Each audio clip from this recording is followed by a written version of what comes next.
अनंत ब्रह्मांडे उदरी हरिहा बालक नंदा घरी नवल केवडे केवडे नकळे कान्हवाचे कोढे प्रस्तुत प्राप्त सेवे करता निवडलेला अभंग विश्वमान्य विश्वभूषण विश्वाधिकार विश्वप्रिय चिन्मयी स्वरूप असणारे अधिकार संपन्न साधू जगद्गुरु तुकोबराय यांचा कालापर प्रसंगातील सेवे करता निवडलेला अभंग विढाला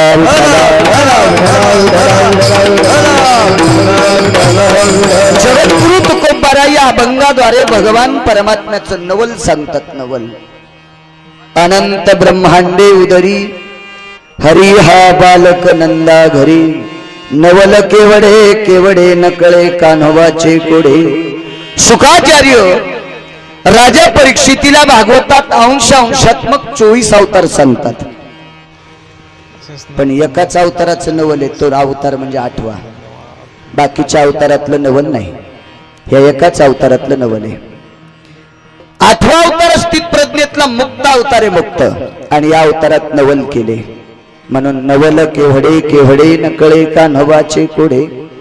बाकीचे काही अवतार अंशात्मक आहेत. भगवान प्रभू रामचंद्राचा जो अवतार आहे तो एका साधूच्या ताब्यात आहे. बोलिले वाल्मिक तैसेची करीन वर्तनी बोलीन नामा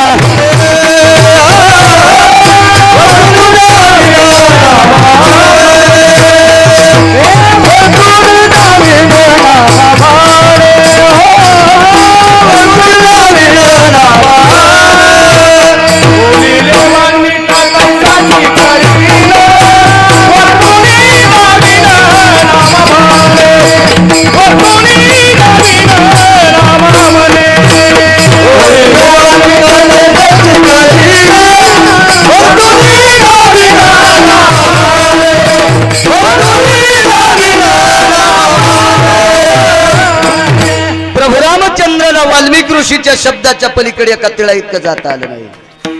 बोलिले वाल्मिक तैसेची करीन वरतोनी दावीन नामा म्हणे. एका रस्वदीर्घ इतकं सुद्धा जाता आलं नाही. तो अवतार मात्र 7वा. आणि भक्ताचं संरक्षण करण्यासाठी आणि दुष्टाचा संहार करण्यासाठी 8व्या अवतारात 19 पाप केलेत महाराज. इतका मुक्त अवतार विठाला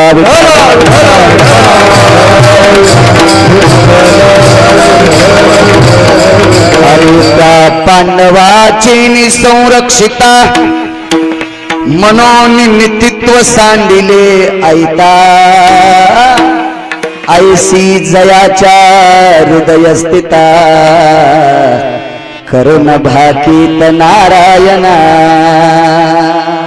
सुख सांगतात राजा, अरे या पांडवाच्या संरक्षणाकरता त्यानं काय काम केले नसतील, चुकीचे सुद्धा काम केले महाराज. कधी कधी नितित्व सोडलंय. इतका 8वा अवतार मुक्त आहे. मग या अवतारातली जी नवल आहेत ती गोडशी नवल आहेत. अनंत ब्रह्मांडे उदरी हरी हा बालक नंदा घरी.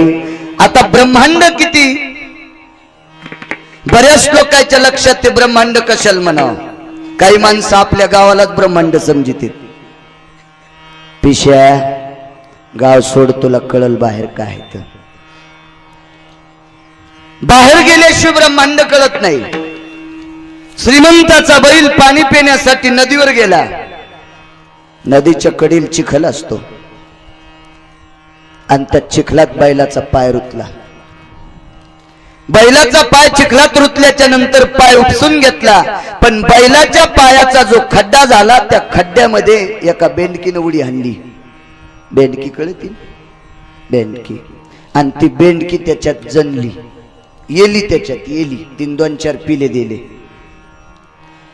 ते पिल्ले आपल्या आईला विचारायचं, आई ब्रह्मांड म्हणजे काय? ती म्हणली आपलं घर म्हणजे विश्व आहे, याच्या व्यतिरिक्त ब्रह्मांड काहीच नाही. आता पिलं माय कशी खोटं बोलन म्हणून ते होकार देत होते. पण पोळा आला. पोळा कळतो ना, पोळा बैलाचा सण. आणि या पोळ्याच्या दिवशी श्रीमंत माणसाचे बैल नदीवर घाला आणले आणि बैलाच्या गळ्यात घाट्या घुंगर होते.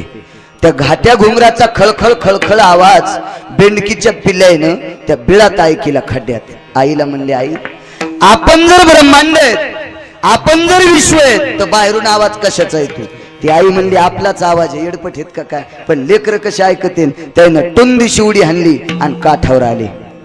काठावर आल्याबरोबर पटकन खाली गेले आणि माईला सांगितलं, माय तू वेडीस, तू आपल्या घराला ब्रह्मांड म्हणतीस, मी असा जीव पाहिलाय की त्याचा पायच आपल्या घरात बसत नाही. कवा कळालं बेंडकीच्या पिल्याला वरी आल्याच्या नंतर. मला वाटतं आपण सुद्धा बेंडकीच्या पिलायसारखं राहू नये. विठाला विठाला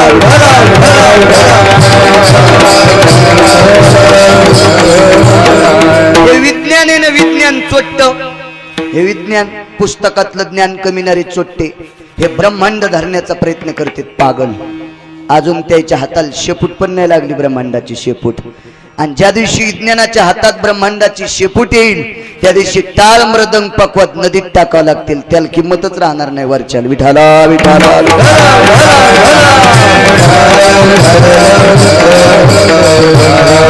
आमच्या इथला एक माणूस म्हणला, मला पाताळातल्या लोकांचा आवाज ऐकायचा आहे.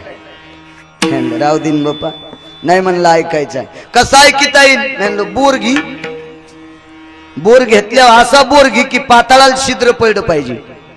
महाराष्ट्रात जितक्या पाईपच्या कंपन्या आहेत तितक्या टाकल्या, पाईप संपले, मशीन बंद पडल्या.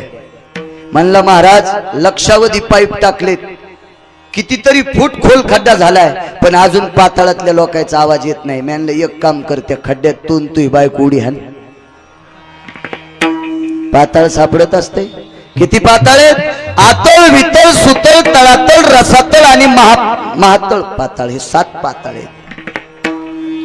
हे खालचे 7, त्याच्या 7 दीप, 21 स्वर्ग, 14 भुवन, 52 त्रयी, खंडत्रयी, अष्टोत्रयी, 63 त्रयी, मिमद्धता, ऋतुजन्य, संगैवर्जिता, भासप्रिया, बवखनी, अष्टमध्या, अष्टकीळ, खनार्जविता, 52 खनिया, त्रिष्टस्त सभीती. इतकं काही तुमच्या लक्षात राहत नाही. मला पुन्हा एकदा सांगा बरं. तुमच्या ध्यानात राहत नाही म्हणून तर आमचं शिजत आहे. तुम्ही जर कीर्तन पाठ केले ना तर आमच्या महाराज लोकांना नाशिकला जावं लागेल गटू उचलायला. विठाला विठाला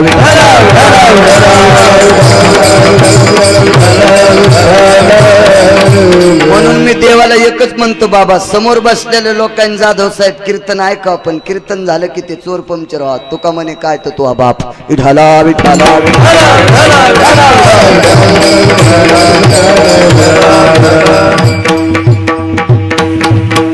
गुळ खाऊस तर वाजवा ना. विठाला विठाला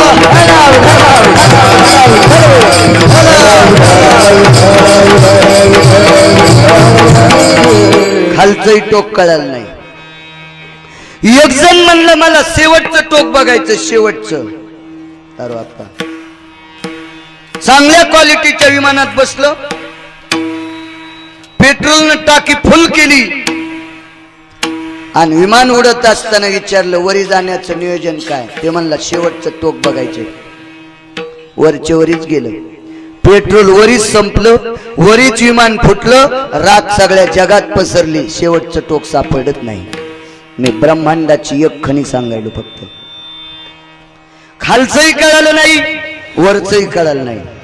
आमच्या इथला एक जण म्हणला शेवटचं टोक बघायचंय, देशाचं पूर्ण विश्वाचं शेवटचं टोक, ही लांबी रुंदी.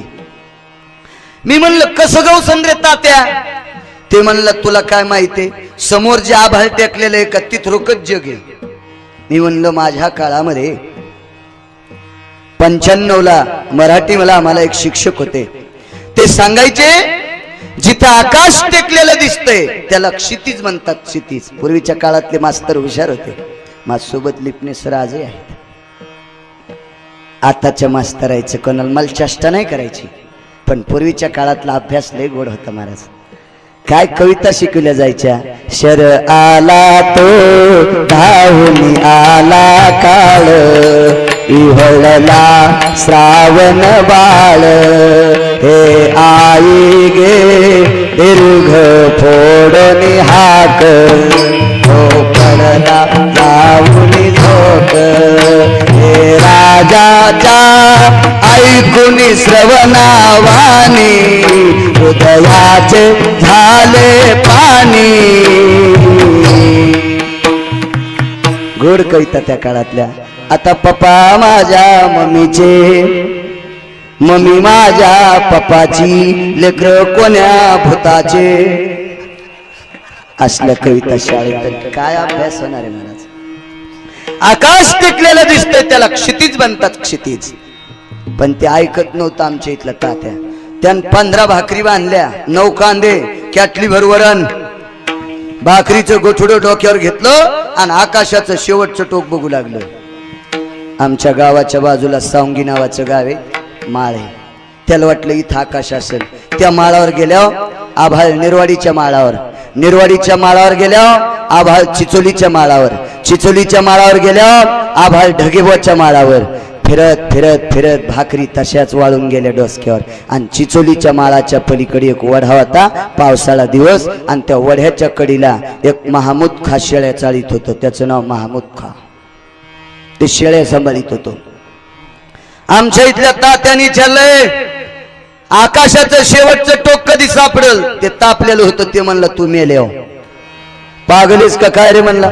आकाशाचं शेवटचं टोक सापडत असतंय का. सागराची खोली अजून कोणाला कळाली नाही, ते बाकीचे ब्रह्मांड कळत असतात का. याला ब्रह्मांडाची खनत्रय म्हणतात. सप्तद्वीप आहेत, पलवंगद्वीप, शाल्वद्वीप, कौचद्वीप. आपण ज्या द्वीपात राहतो त्याला जम्बूद्वीप म्हणतात. मी रात्री तुम्हाला प्रमाण सांगितलं.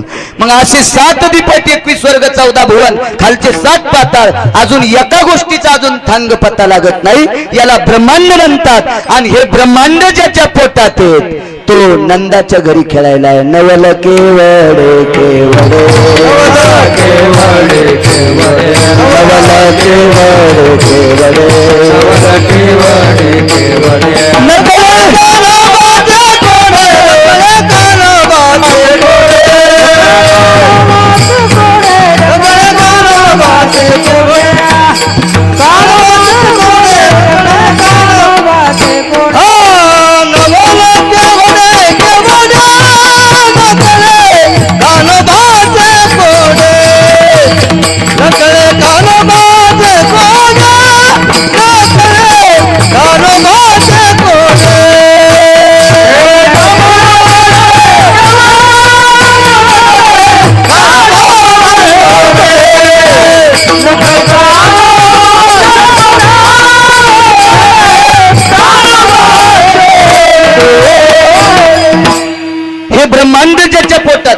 हरी हा बालक नंदा घरी.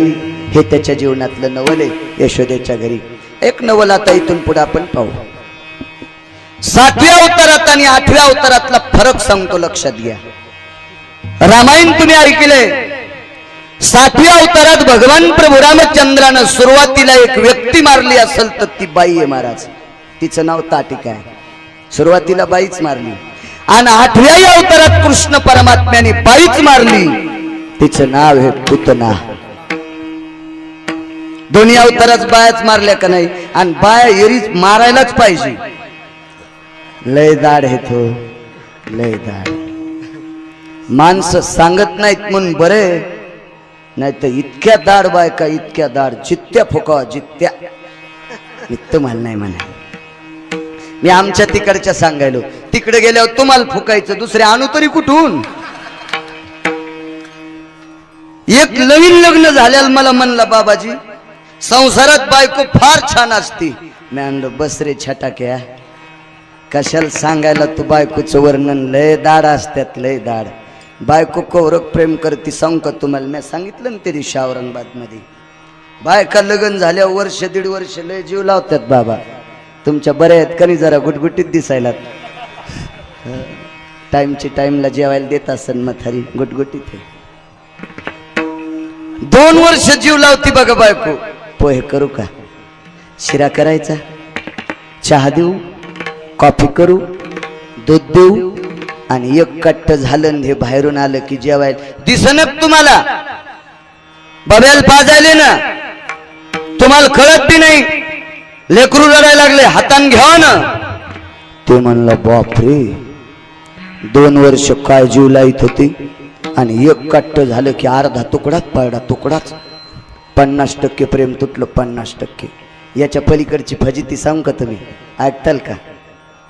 याच्यानंतर त्या पोराला जर पोरग झालं ना बाबा, 50% प्रेम बाई पोरावर प्रेम करतील, 50% नातवावर करतील. म्हाताऱ्याच्या कुत्र्याच्या भाकरी संगच. पान कशा कळाल्या हसत्यात काही चुड संत डस तुमच्या जिबीला रे विठाला विठाला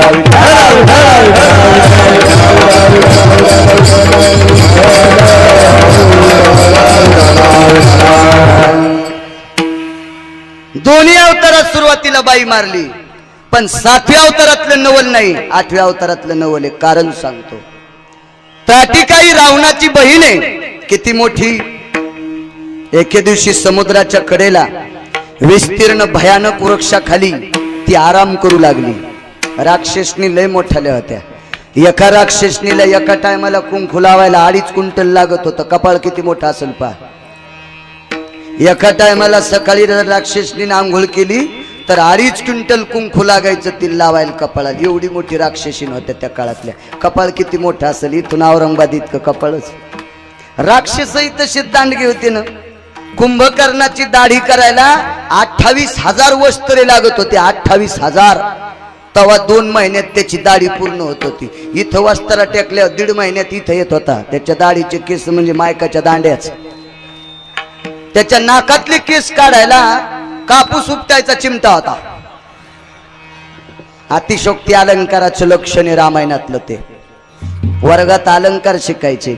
दमडीचं तेल आणलं, लांडोरीचा पाय लागला, मामाजीचं सासूजीचं नाना झालं, मामाजीची शंडी झाली, लांडोरीचा पाय लागला, त्याच्यात हाती वाहून गेला.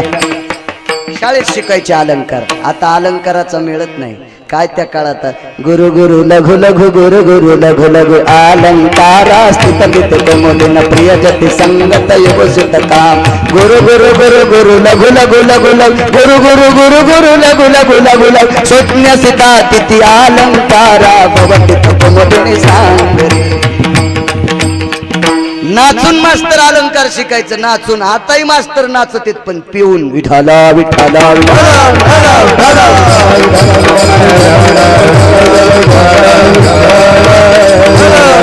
अलंकार होता तो अलंकार. असो, ही ताटिका एके दिवशी झोपली आणि कुंभार मामा माती आणायला समुद्राच्या कडेला गेलं. कशाला माती आणत होतं ते? गाडगे तयार करायचे होते. सक्रातीला यायला गाडगे लागतात ना वांद्याला.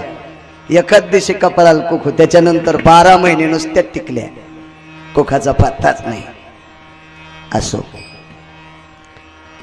यायला कशाला सांगा. आमच्या घरची मी म्हणलं कुखू लावा तर ती म्हणली तुम्ही बी पॅन्ट घाला ना. अरे मी म्हणलं पागल आहेस का काय? मी पॅन्ट घातल्यावर का माती खाशीन का? आपलं धोत्रामुळेच बरं चाललंय नि येडपट. लोक पॅन्टीवर कीर्तन करतील करू देतील का पागल? रातच्या 11:30 वाजता घाम काढतो मी कोणाही माणसाच्या तोंडातून. संध्याकाळी 11 वाजता तर कीर्तन बरं लागत, पण नारळ देताना घामच येतो. जाधव साहेबाला विचारा. विठाला विठाला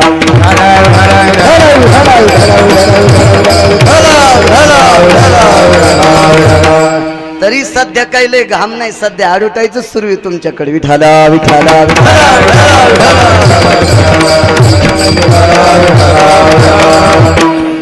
सगळं आपलं धोत्रामुळेच बरं चाललंय. पण तेथील राग काऊन आला माहितीये का? आम्ही एके दिवशी शेलूल गेलो तर घरी येताना आपलं नदीतून घरी चाललो. दोन्ही गावाच्या मधात करपरा नदी. आवाज. एक बाई धुणं धुत होती. आम्ही 2 जण निघालो तिथून. त्या बाईनं थांबिला आमच्या घरच्याला. दोघी बोलत बोलत मी आपला पुढं होतो. दोघींनी एकुणेकीचे गावं माहेर गिर चट विचारलं. नेमकंच लग्न झालं आमचं 2-3 महिन्यापूर्वी, पण मला धोतर होतं. ती संगची बाई म्हणली बाई पुढचे तुमचे सासरे आहेत का काय धोत्रामुळं? तेव्हापासून आमच्या घरच्याला इच्छुक असला म्हणली कीर्तनात काही घाली जा पण घरी आल्यावर पॅन्ट घाली जा. मी म्हणलं पागल आहेस का काय रे? कुठं सांगावं यायला कुंखाचं आमचेच बाजार इचकले तर. असो, झोपलेली रावणाची बहीण. कुंभार माती आणण्यासाठी 1,500 गाढवं घेऊन गेलं. गाढ व्हायला लय नाद असतो लोळायचा. अजूनही काही गाढव लोळच्या कडीला लोळत येत ना. लोळत येत नादच असतो गाढ व्हायला लोळायचा. तुम्ही काऊन हसले? वायरट पक्के समजायचं तुमचे. मला वाटलं लूज असते कनेक्शन तुमचे. फरक इतका आहे, त्या गाढ व्हायला शेपूट असते यायला शेपूट नसती. लय बिनाकली गाढ हो बाप्पा, लय गाढ हो. आमच्या इथे गाढ हो पिऊन पडून त्याला डुकरान ढकललं. याला वाटलं पप्याची मायच उठवायली का नाही, असं ढकललं डुकलं. ते म्हणलंय अर पडू दिना काऊन ताण द्याली काऊन. त्या डुकरान पुन्हा ढोसणी दिली, कारण त्याच्या खिशातला चिवडा खायचा होता डुकराला. पिणारी माणसं काऊन फुटाने चिवडा खातेत, कारण मी रात्री तुम्हाला सांगितलं काजू बदाम खात जाऊन जातील पण फुटाने खातेत. त्या डुकरान ढोसणी दिली आणि याला राग आला, म्हणला तुला किती बऱ्या सांगितलं रे मला आराम करू दे म्हणून, तू काम करणं. याला वाटलं बायकोच उठवायली का नाही. असा हात फिरल्या डुकराची शेपूट हातात आली. म्हणला पप्याची माय पहिल्यापासून येणी बुचुडा बांधित होती, येणी कवापासून घालायली. म्हणजे डुकराच्या शेपटीला बायकोची येणी म्हणतं. इतके हलकट हे गाढ हो का सुधरतीन तर सुधरू रे. हे खरे गाढव आहे. एक गाढव लोळलं तिच्या अंगावर, ती एका अंगाडावर झाली. 700 गाढव तिच्या अंगाखाली मेले. बाई किती मोठी असेल पा. मी नवल सांगायला 2 अवतारातला फरक. तिच्या कपाळावर 50 गाढव चरत होते. कपाळ किती मोठा असेल पा. खरडोनी खादलिया ललाट जाना मनोनी खरा विधाना नामतिशी. या ताटिकेचं कपाळ खरडून खाल्लं म्हणून गाढवाला खर अशा प्रकारचं नाव प्राप्त झालं. रामायणकार सांगतात जिच्या कपाळावर 50 गाढव फिरत होते तिचं कपाळ किती मोठं असेल. ही कितव्या वर्षी मारली माहितीये तुम्हाला. 12 वर्ष 42व्या दिवशी भगवान प्रभू रामचंद्र विश्वामित्राच्या यज्ञाच्या संरक्षणाकरता चालले. त्यावेळेला रस्त्यामध्ये ताटिका नावाची राक्षसीन मारली. भगवान प्रभू रामचंद्राचं वय होतं 12 वर्ष 41-42 दिवस. आता 12 वर्षाच्या लेकरानं एक बाई मारणं काही नवल नाही, पण ताटिकेपेक्षा पुतना 36 पटीनं मोठी होती. ती अमावस्येच्या दिवशी मारली. देव किती दिवसाचा सांगू तुम्हाला. भगवान कृष्ण परमात्मा जन्मले अष्टमीला. नवमी, दशमी, एकादशी, द्वादशी, त्रयोदशी, चतुर्दशी, अमावस्या. 7.5 दिवसाचा देव. भगवान कृष्ण परमात्म्याचं वय होतं 7.5 दिवस. फक्त 7.5 दिवस. आणि 7.5 दिवसाच्या पोराने ताटिकेपेक्षा 36 पटीनं असणारी पुतना शोषून मारली.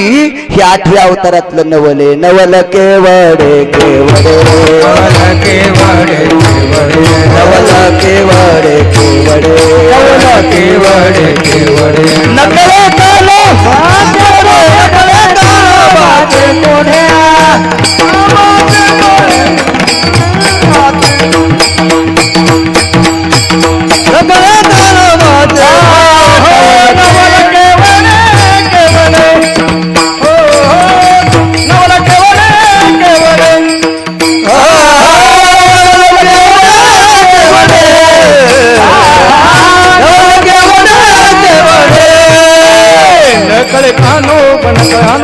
नकल कानो बात कोडे नकले नकले नकले नकल कानवते कोडे कोडे नवल केवडे केवडे नकले कानवाज नकले कानवाज नकले कानवाज कोडे नकले कानवाज नकले कानवाज नकले कानवाज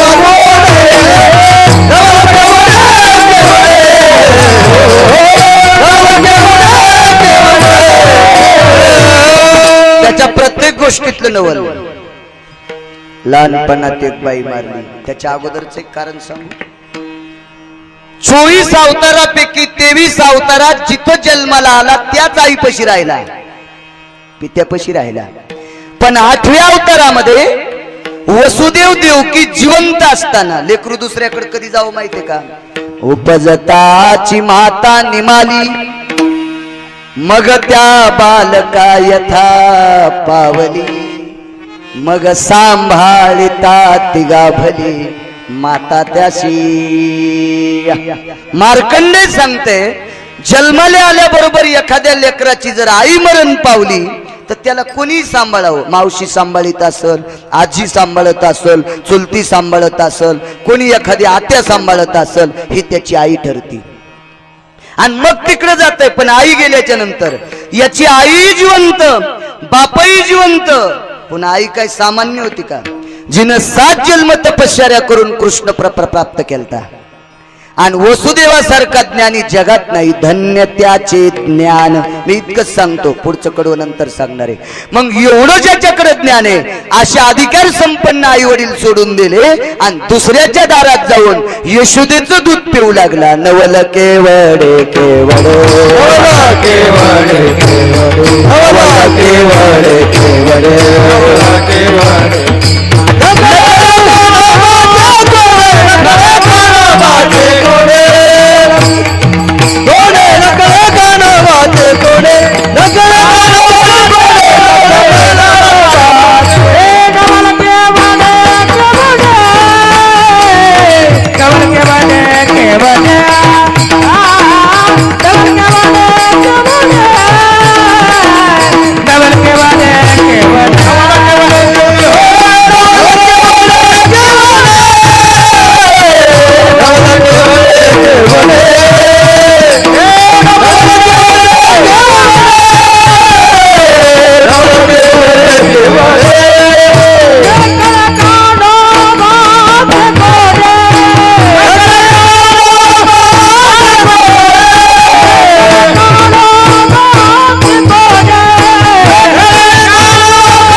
जन्माला आल्यावर नवल, पुतना जन्माला आल्यावर मारली ते एक नवल. त्याच्या प्रत्येक गोष्टीत नवल आहे. देवाच्या लग्नात पण नवल झालं. रुक्मिणी शिशुपाळाला दिली, त्याला चटका द्यायला आणि यानंच आणली, पत्ता नाही लागू द्याला. एक सुंदरशा ठिकाणी लग्न आखलं देवाचं. त्या लग्नामध्ये यक्ष किन्नर गंधर्व चारण विद्याधर लोकपाल दिग्पाल आदी करून सर्व देवता होत्या. ऋषी मुनी योगी तपी तपी संन्यासी महात्मे ब्रह्मवेत्ते सगळे काही त्या लग्नाला हजर होते. सांदीपणी आणि गर्गशास्त्री लग्नाला हजर आहेत. लग्न थाटात आहे. देवाचं लग्न म्हणल्यावर तिथं काय कशाची कमी असेल का. आंतरपट धरायच्या वेळेला आधी 15-20 मिनिटानं रुक्मिणी मातेनं आपल्या मालकाच्या कानात सांगितलं, प्रभू माझे वडील लग्नाला असावा. लक्ष्मी कोणाची कन्या आहे? समुद्राची. शापास, सागराची कन्या आहे. आता सागराची कन्या म्हणल्यावर तिच्या लग्नाला तिचे वडील असावे की नाही? वडील लग्नाला कधी नसतेत माहितीये का? नवरी वडिलाच्या जर मुळी असेल तर, नवरी जर लग्नाच्या मुळी असेल तर बाप्पा, तर मात्र पोरीचा बाप लग्नाच्या टायमाला गंगेत उभा असतोय. पण रुक्मिणीनं सांगितलं, प्रभू मी काय माझ्या वडिलाच्या मुली नाहीये, मग माझे वडील माझ्या लग्नाला का नसावा? महाराज देवानं ऐकलं लक्ष्मीचं. आणि लक्ष्मीचं ऐकलं. पटपट सुवर्ण अक्षरात 7 पत्रिका लिहिल्या. समुद्र 7 आहेत. भागवतात वर्णन आलंय, का प्रियव्रताम रहवराणाम चक्रादिशां प्रगल्भते दीपानां सप्तखंडाया आपां पती निरत्रया. ज्या ज्या दिशेनं प्रियव्रत नावाच्या राजाचा रथ गेलाय त्याच्या रथाच्या चकोऱ्यानं सागराची निर्मिती झाली. महाराज असे 7 सागर आणि 7ही सागराला पत्रिका दिल्या. निघाली सगळे. समुद्र निघत असताना ढान ढान ढान ढान ढान ढान आवाज चालला होता समुद्राचा. गडाल गडाल सागर वाजत होता. ह्या अशा महिला मंडळ बसल्या होत्या. लग्नातल्या बायका मेकअप करू करू बसल्या. म्हाताऱ्या सुद्धा दंड टिपक्याच्या चोळ्या घालून डोकं भरून पदर घेऊन अशा मस्त बसल्या. हे आता घ्यायला आता